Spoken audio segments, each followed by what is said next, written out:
Hi mga kaibigan at ka-parents natin dyan. Ito nga pala si Cookie. Simulan natin ng kwento ng survivor journey niya. Ito yung oras na nahihirapan na siyang umihi.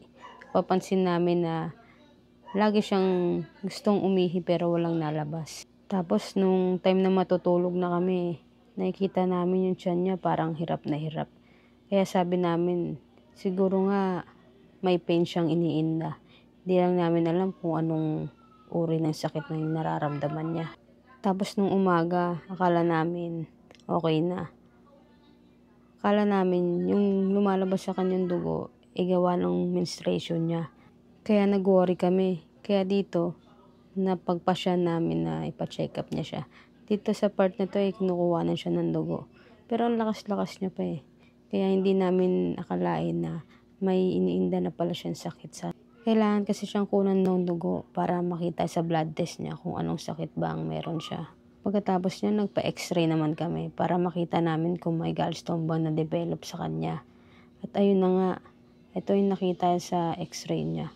Ang daming gallstone na nakita sa x-ray niya. Kaya dito, sabi ng vet, kailangan daw mag-undergo ng surgery ni Cookie para ma-remove yung mga stone. Ayan pala yung result ng CBC niya, ng mga blood test niya. At ito pala yung mga reseta niya. Ang dami niyang kailangang inuming gamot. Pero wala pa kaming budget para sa surgery niya.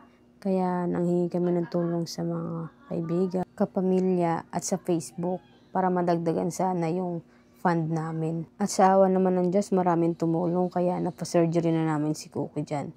At ito pala yung mga nakita sa kanyang bato. Ang dami. Hindi namin expect na ganyan yung makukuha sa kanya. Sobrang sakit siguro talaga nito. At dito sa point na to, pinakita na sa amin si Cookie. Grabe ang brave niya, ang lakas-lakas niya. Ito yung moment na kinakausap namin si Cookie kasi sobrang galing niya talaga. Oh, ang daling-daling naman ng princess ni Mama. Ay, shush, shush. Okay lang yan, galingan mo ha. Pagaling ka agad ha.